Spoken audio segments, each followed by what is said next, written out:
61% dos hospitais privados paulistas registraram aumento de internações por dengue nas últimas 2 semanas. O crescimento vale tanto para leitos clínicos quanto para a UTI. Os casos com suspeita de dengue atendidos nos prontos-socorros e serviços de urgência subiram 60% e o tempo médio de internação é de 4 dias. A taxa de positividade para dengue também cresceu, viu? Para 30% dos hospitais, o aumento de casos positivos foi de 31% a 50%, enquanto 31% apontaram um aumento de 11% a 20%. Os dados são de um levantamento feito pelo Sindicato dos Hospitais, Clínicas e Laboratórios do Estado de São Paulo, com informações de 95 hospitais da capital e interior de São Paulo até o dia 10 de abril. Para fazer uma análise, a gente faz conexão com a infectologista Keila Freitas. Doutora, boa tarde. Seja muito bem-vinda ao Conexão. Minha primeira pergunta é, por que desse aumento? Já era previsível? Sim, boa tarde a todos. Obrigada pelo convite.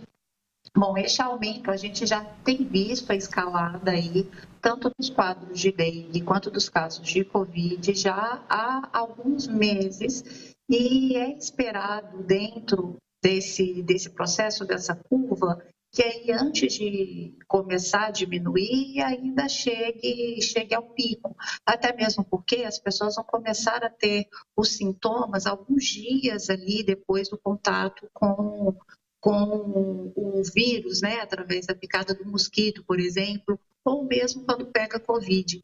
Então, a gente está aí no meio ainda do processo. É capaz de agora, com a entrada do outono, que os casos de dengue começam a diminuir, mas, por outro lado, com todas as mudanças climáticas, não é certeza, né? Porque o mosquito vai mudando e vai se multiplicando conforme ainda vai tendo chuvas e tudo mais, e também se abaixam as temperaturas, aí aumenta a circulação dos vírus respiratórios e, consequentemente, com mais chance, inclusive, de aumento dos casos de Covid. Então, a gente vai ficar aí neste paralelo entre dengue e Covid aí nos próximos meses. Pois é, eu falo que a gente percebe a gravidade da situação quando a doença chega próximo da gente.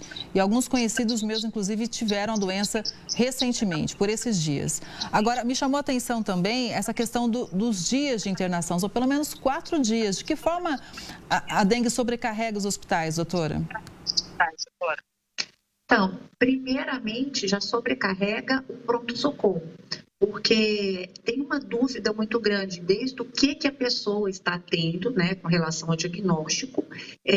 Nem sempre é possível já confirmar o diagnóstico no primeiro momento, e mesmo quando se confirma, por exemplo, é dengue, e não tem indicação de internação naquele momento, é necessário um acompanhamento dessa pessoa, tanto do ponto de vista clínico quanto do ponto de vista laboratorial, ou seja, realizando exames de sangue, hemograma, mesmo com a pessoa em casa, né? Mesmo sem necessidade de internação. Então, a pessoa, em muitas situações, ela vai no pronto-socorro, não tem indicação de internação naquele momento, mas tem que voltar ao pronto-socorro em 24 ou 48 horas para ser reavaliada, fazer novamente exames, ver se tem necessidade de internação. Então, já tem uma superlotação do pronto-socorro. E aí, muitas pessoas têm indicação de internação, no caso da dengue, não necessariamente porque teve uma piora clínica, mas sim porque teve uma piora laboratorial. E é justamente quando os sintomas começam a diminuir, começam a melhorar, lá em torno ali do 5º, 7º dia do início dos sintomas, os exames de sangue podem começar a piorar. Então, clinicamente, a pessoa já está melhor, mas as plaquetas, por exemplo, começam a diminuir.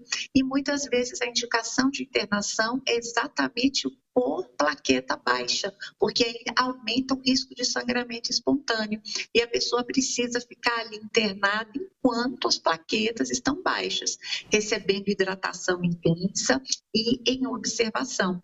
E aí esse prazo varia aí de 3, 5 dias, até as plaquetas começarem a melhorar. Muitas vezes o paciente interna e já não tem nem febre mais, mas as plaquetas vão caindo, caindo, caindo. A gente teve um paciente há pouco tempo, o normal de uma plaqueta ali acima de 150 mil, 150, 250 mil. Abaixo de 50 mil, a gente já costuma internar as pessoas para poder observar como que vai estar aí essas plaquetas. E a gente chegou a ter pacientes com 10 mil de plaquetas internado. Então, esse tempo de internação, muitas vezes, é só observando e hidratando, não necessariamente com o paciente com sintomas complicados. A senhora falou em hidratação várias vezes, a gente mostrou imagens de pessoas tomando soro.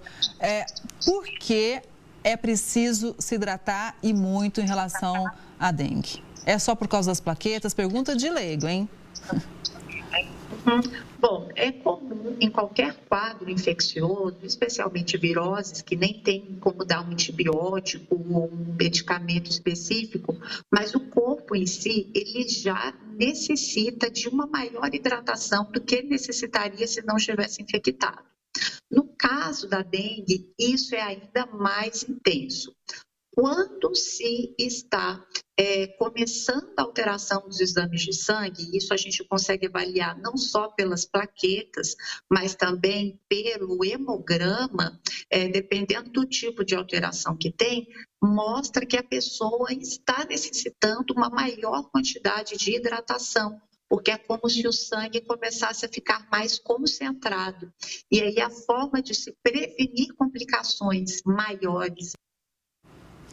A gente perdeu, acho que, o contato com a doutora, mas ela falava então sobre essa importância da hidratação quando existe realmente uma mudança ali na consistência do sangue. Vou agradecer imensamente a doutora Keila Freitas pelas orientações. Obviamente, fica aqui o nosso recado para todo mundo cuidar do quintal de casa, dentro de casa, onde ficam os focos do mosquito transmissor da dengue. Não vamos deixar água parada, todo mundo tem que fazer a sua parte também, porque não dá para ficar internado, perder saúde. Vamos ajudar, realmente a combater essa doença pelo país.